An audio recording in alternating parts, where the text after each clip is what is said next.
ओम शांति। अपने प्यारे बच्चों के लिए ईश्वर का संदेश 27 जनवरी 2026। आज की मुरली का टाइटल है, बाबा ने कहा, मीठे बच्चे, कदम कदम श्रीमत पर चलो, नहीं तो माया दिवाला निकाल देगी। यह आँखें बहुत धोखा देती हैं, इनकी बहुत बहुत संभाल करो।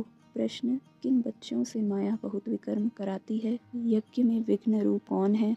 उत्तर, जिन्हें अपना अहंकार रहता है, उनसे माया बहुत विकर्म कराती है। ऐसे मिथ्या अहंकार वाले मुरली भी नहीं पढ़ते। ऐसी गफलत करने से माया थप्पड़ लगाए वर्थ नॉट अ पेनी बना देती है। यज्ञ में विघ्न रूप वो हैं जिनकी बुद्धि में छरमोही छगमोही यानी परचिंतन की बातें रहती हैं। यह बहुत खराब आदत है। ओम शांति। रूहानी बच्चों को बाप ने समझाया हुआ है। यहाँ तुम बच्चों को इस ख्याल से जरूर बैठना होता है, यह बाप भी है, टीचर भी है, सुप्रीम गुरु भी है, और यह भी महसूस करते हो कि बाप को याद करते करते पवित्र बन जाकर पवित्र धाम में पहुँचेंगे। बाप ने समझाया है, परम धाम से ही तुम नीचे उतरे हो। पहले तुम सतो प्रधान थे, फिर सतो रजो तमो में आए। अभी तुम समझते हो हम नीचे गिरे हुए हैं, फल तुम संगम युग पर हो, परंतु ज्ञान से तुम यह जानते हो हमने किनारा कर लिया है। फिर अगर हम शिव बाबा की याद में रहते हैं तो शिवालय दूर नहीं। शिवालय को याद ही नहीं करते तो शिवालय बहुत दूर है। सजाएं खानी पड़ती है ना, तो बहुत दूर हो जाता है। तो बाप बच्चों को कोई जास्ती तकलीफ नहीं देते हैं। एक तो बार बार कहते हैं, मनसा वाचा कर्मणा, पवित्र बनना है। यह आंखें भी बड़ा धोखा देती हैं, बहुत संभाल कर चलना होता है। बाबा ने समझाया है, ध्यान और योग बिल्कुल अलग है। योग अर्थात याद, आंखें खुली होते याद कर सकते हो। ध्यान को योग नहीं कहा जाता। ध्यान में जाते हैं तो उनको न ज्ञान न योग कहा जाता है। ध्यान में जाने वालों पर माया भी बहुत वार करती है, इसलिए इसमें बहुत खबरदार रहना होता है। बाप की कायदे अनुसार याद चाहिए। बाप कहते हैं, मैं जानता हूँ सबके तख्त पर आत्मा विराजमान है। यह तो कितनी सहज बात है, फिर भी भूल कर परमात्मा सर्वव्यापी कह देते हैं। यह है एकज भूल, जिस कारण ही इतना नीचे गिरे हैं।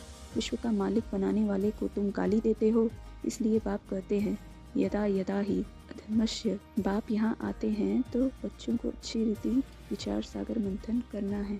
नॉलेज पर बहुत बहुत मंथन करना चाहिए, टाइम देना चाहिए, तब तो तुम अपना कल्याण कर सकेंगे।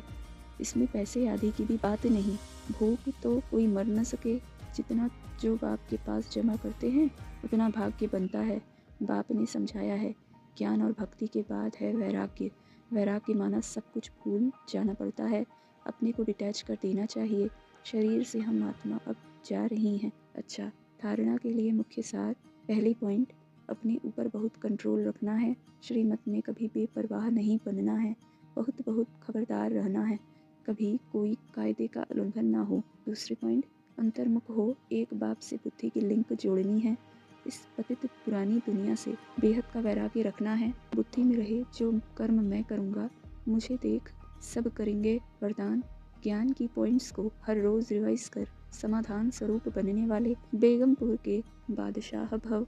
ज्ञान की पॉइंट्स जो डायरियों में अथवा बुद्धि में रहती है, उन्हें हर रोज रिवाइज करो और उन्हें अनुभव में लाओ, तो किसी भी प्रकार की समस्या का सहज ही समाधान कर सकेंगे।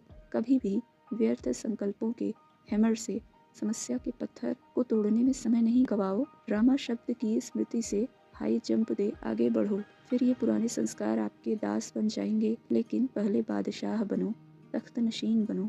स्लोगन, हर एक को सम्मान देना ही सम्मान प्राप्त करना है। हर एक को सम्मान देना ही सम्मान प्राप्त करना है। अव्यक्त इशारे, इस अव्यक्ति मास में बंधन मुक्त रहे जीवन मुक्त स्थिति का अनुभव करो। जीवन बंध के साथ ही जीवन मुक्त का अनुभव होता है।